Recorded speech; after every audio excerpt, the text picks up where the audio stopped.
All right, we are live. Ladies and gentlemen, this one is not a comic book video, but definitely will be something that will teach you things that you probably will not learn in any school or any college, and I'm even talking Ivy League colleges.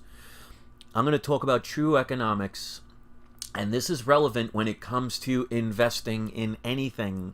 And one of the things that I always say about research, knowledge, the more you know, the more you protect yourself, because I think this is very important. This is based on a comment somebody left about something I said in my other video. So I'm going to teach you something that most of you have probably never heard before, and it's going to put the perspective of how quote-unquote money really works, because it's not money, it's currency. And I'm going to show you how I can buy 3 gallons approximately of gas for only one US quarter. No gimmick, no trolling, no clickbait. This is 100% real.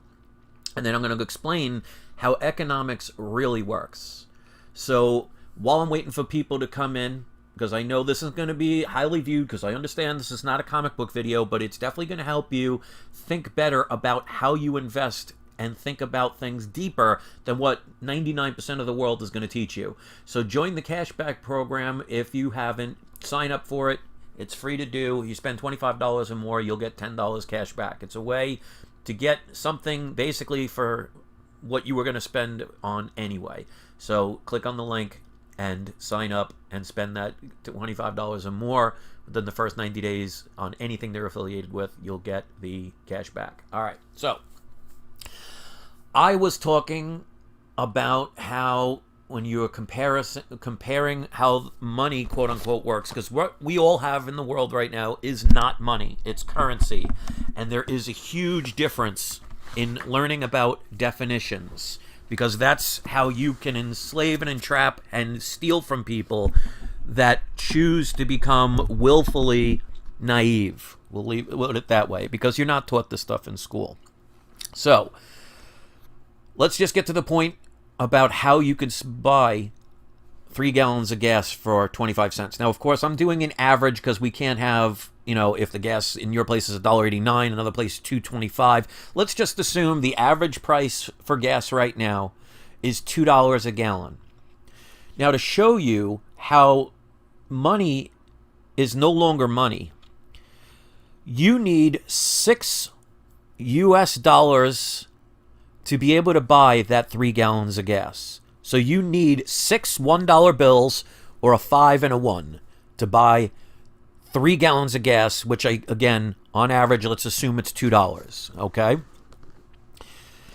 Now, how can I do it with a quarter? Well, if you look on the screen, if you have a quarter from 1964 or earlier, when it was 90% silver, that silver quarter, which they don't make anymore, because after 1964, you'll notice around the edges there's a little bit of a kind of copper-like look to the edge. That's because they fill it with copper and zinc now. They do not use silver.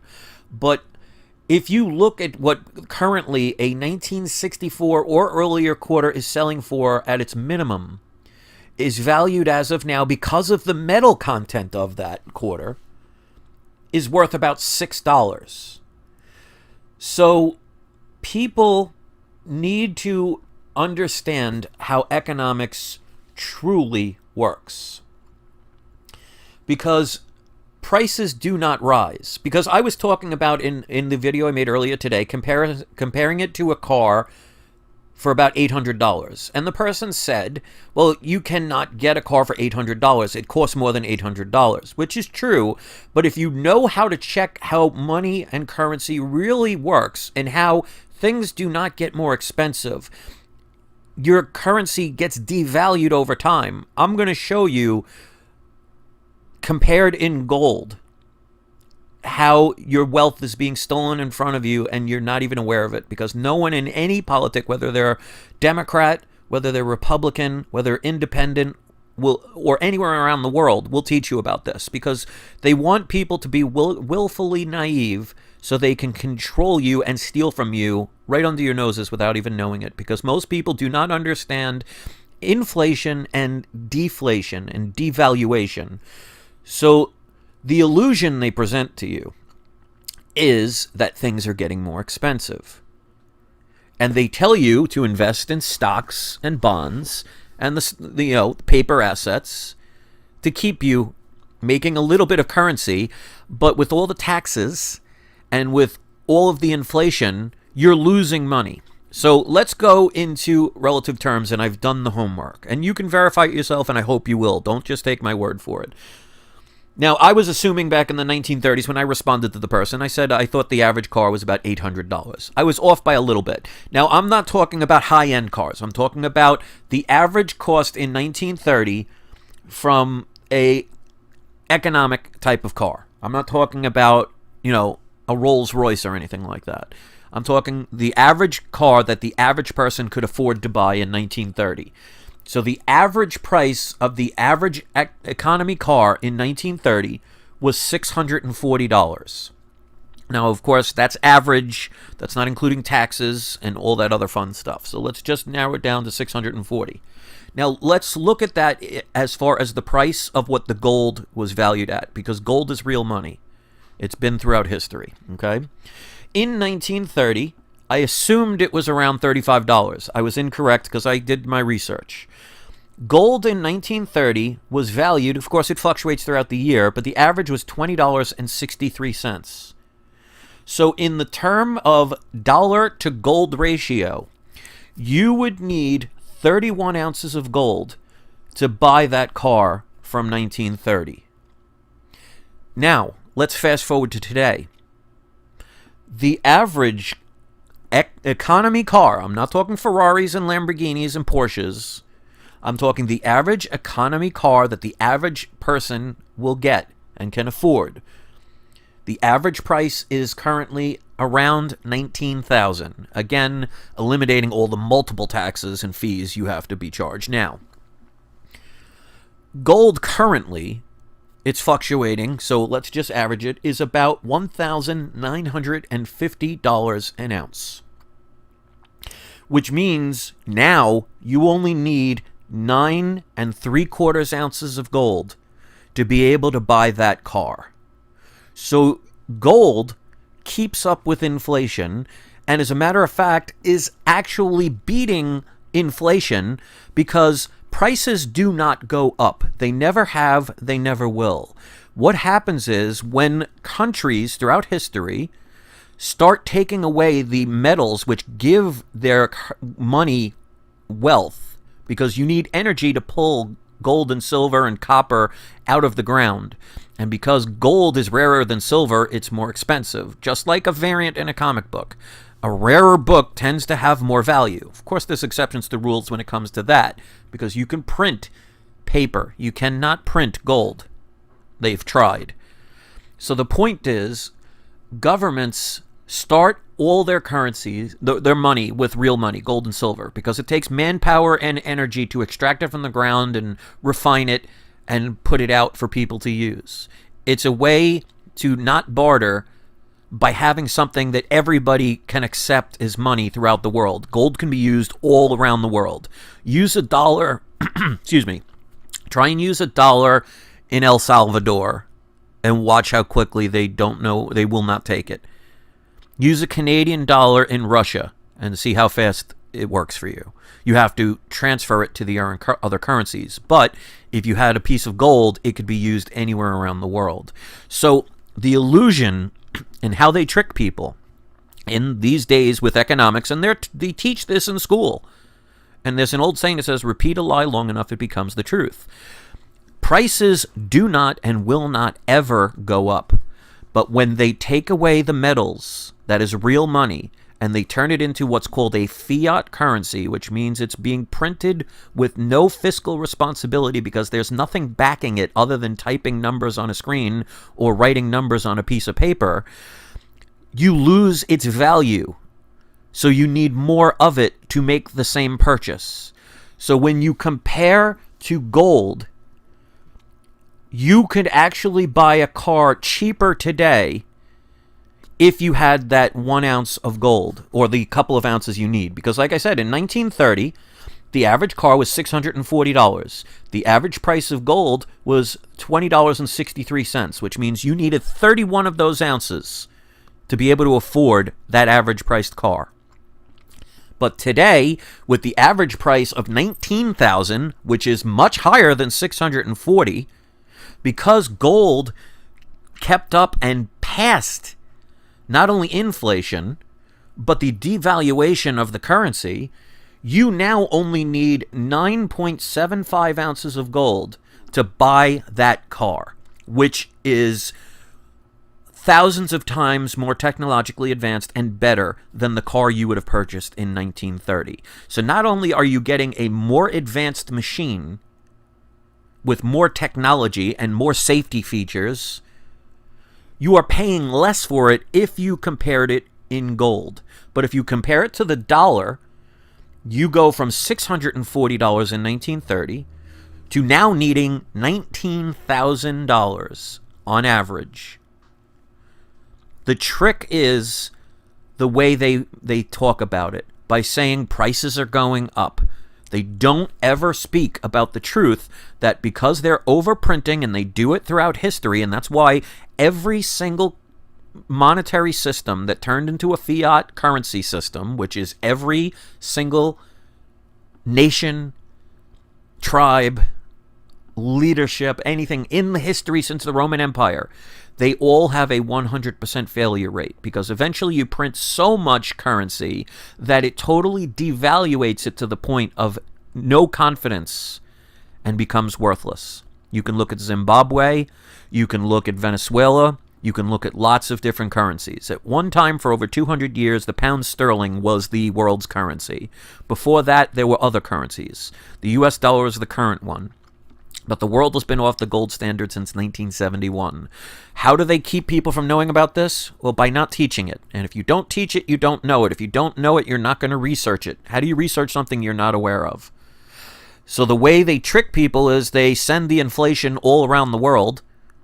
But eventually, once the other world countries start losing confidence, especially in the US dollar, which is the world currency, whether people want to accept that or not, it will all come flooding back, which will devalue it to a point of deflation. People need to know these things. And another way they can trick you is, let's put it this way. When was the last time you were able to buy 1 gallon of ice cream? They don't sell them by the gallon anymore. And yet, you're still paying the same price as what you would have paid for a gallon. So the way they trick you is, you say, oh, well, the prices are staying the same, or going up just a tiny bit, but they reduce the amount in them. Look at a candy bar now as compared to 20 years ago. They are not even a quarter of the size. The sizes that they sell as king size now were what were regular when I was a kid, and I paid 25 cents for them. So people really need to know how currency and money really work, because throughout history and throughout every government, throughout every country in the world, ruling class government officials lie to you by giving you inaccurate and sometimes fraudulently lying about how the monetary system works. And people do not understand money and currency. One of the reasons why I made the video the other day, which is my least watched video in the past 3 or 4 weeks, was talking about gold and silver and something to think about. Not for speculation, but for protection. Because I'll put it to you this way. If in 1990 somebody gave you $10,000, and somebody gave me $10,000, and you took your $10,000 and didn't spend it and said, I'm going to put it in the bank for safekeeping, and I took my $10,000 and bought gold, you now would not be able to buy what you could have bought in 1990. Because, again, the prices didn't rise, but the currency that you had was devalued. So you could probably buy about 1/10 of what you could have back in 1990. because of inflation and devaluation of the currency. So even though you didn't touch it and you still had that $10,000, you could not buy the same things you could have back then because it's lost that much percentage of its purchasing power. While let's say gold was roughly around $250 to $300 an ounce in 1990. And I bought $10,000 worth. Now, that $10,000 is probably worth at least $250,000, if not more. Now, that doesn't make me wealthy because I will still be able to buy the very same things that I could have back then. So I didn't become wealthy. I kept up with inflation and devaluation. Both are happening at the same time. So if you could buy a very fancy suit in 1930, it would cost you, a very fancy suit in 1930 would cost you around $35, which would mean you would need about an ounce of gold. A very fancy suit now will probably cost you about $2,000. Now, I'm not talking high top of the line. I'm talking a fancy suit will cost you about $2,000. Again, that is about the price of that 1 ounce of gold. So people, if you want to have financial freedom, you need to understand and research how economies really work. I can buy 3 gallons of gas for 25 cents if I have a 1964 quarter, because it is worth 6 current US dollars. So I am spending less money on the same thing that you're spending more money on, because it's not money, it's currency. So when you're investing and you do not understand how the monetary system really works, you will think you're making profits, but you're actually losing money if you're converting it to a currency. And that's why, one of the reasons why I buy physical assets, things like comic books. I enjoy them also because I've been doing it since I was a kid, but that's why I quote-unquote stack gold and silver. It is not to become wealthy, it is to keep up with inflation and devaluation. And if you've never heard of these things before, don't be mad at me. Be mad at your schools. Be mad at your media. Be mad at your governments, because they don't want you to know these things. Because then if you become financially independent, you will not be relied on other people to make your life their bank account. So I hope you will enjoy this video, even though it's not a comic book video. There are only 18 people watching, but 9 of you liked it. So half of you liked it. This is not going to be a highly viewed video. You know why? Because 99% of the world chooses to remain willfully naive. And you're hurting yourself. If you're on a sinking ship and you sit there with your arms folded saying, "Oh, I don't believe it's sinking. I'll be fine. I'm not going to do a darn thing," you're going to drown. You're going to go fall into the ocean. That's nobody's fault but your own. So to the 12 people who like this, and the 17, because I guess as soon as I mentioned it, one got offended and left, most people are never going to learn this stuff, and they are always going to be in debt. And here's the best thing you could look at when it comes to metals. Because first of all, if you even look at the U.S. Constitution, it actually says in the Constitution that gold and silver are actual money, and anything else is considered a token punishable by death. When was the last time you got a gold or silver coin in your change? They use zinc, they use paper, they use copper. They don't even really use copper anymore. So technically, they're actually, your politicians, whether they're on the left or the right or in the middle or anywhere in between, are actually doing what's illegal to the Constitution, punishable by death. But if you don't know a law, you can't enforce it. People need to get their power back. And unfortunately, most people don't want to hear it, because maybe they don't like the person giving the message.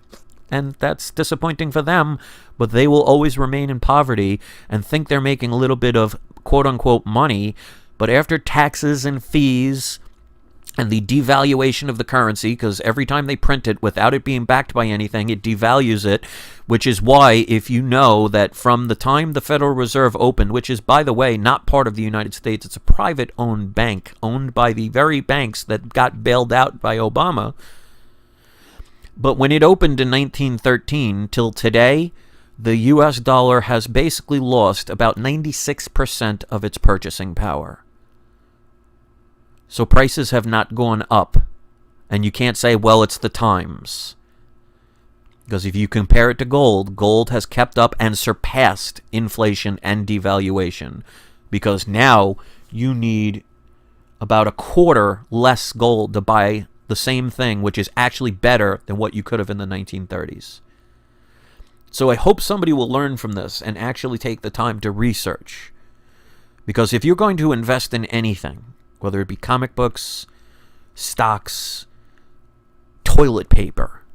I mean, believe it or not, people are actually stocking up on toilet paper now, which is absolutely crazy, but it is what it is.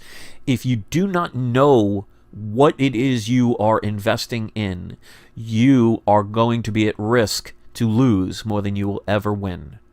It does not guarantee 100% success. And even if you went into something not knowing what you're doing, you can win every now and then. Go to a blackjack table and not know anything about blackjack. I promise you, every now and then you'll win a hand. But I promise you also, you will lose all of your money, because you will lose more times than you will win. And that's why they say, and you have to be old like me to understand this one, even a broken clock is right at least twice a day. So if you don't do any research, you're going to win every now and then. If you do all the research possible, you're going to lose every now and then. But you have to base it on average. If you are losing more times than you're winning, then it doesn't matter how much you won the 1 or 2 or 3 times by not putting in any effort. And this is what I want to stress on this channel. So this video will hardly be watched. It will definitely hardly be believed or listened to, because some people just hate the messenger instead of listening to what can actually help them have a better financial future. But the very few that will listen to this and actually use their passion to actually research this, to verify all that I'm saying is pretty darn accurate, they can understand how easily they're being lied to and how easily their wealth is being stolen from them. Because let me ask you this. I don't care what political party you're in or what political system you believe wherever you are in the world, but let me ask you this. Throughout the history of any ruling government in any country in any time in history, can any of you name 5 of them, and I'm talking mayors, senators, governors, presidents, kings, dictators, monarchies, what have you? Can you name 5 of them that ruled the people that were poor? The one thing they all have in common is they all become very wealthy off of stealing from you. And people vote them in every time because they promise them things that they never have intention of keeping. Or they will give you words that sound different than what they truly mean. Because if you don't know the term legalese, then you do not understand that the very words that you hear under the law are sometimes quite the opposite of what you think they are. But as they say, ignorance of the law is no excuse. So as of now, YouTube must be listening because they're about to shut my video down. I've already put out all the information, so I'm not worried about it. And very few of you will listen, and I hope you will. Don't just take my word for it. Do your own research when it comes to anything in life if you want to get better informed, because knowledge is power. And they're going to do everything to make you not believe in yourself. And here, I'm trying to tell you to believe in yourself no matter what anybody else says. If you feel you're right and you're not infringing on somebody else and harming somebody else in the process, do what makes you happy. You all have a wonderful day, and do not forget, it is not you, it is not I, it is we love comics.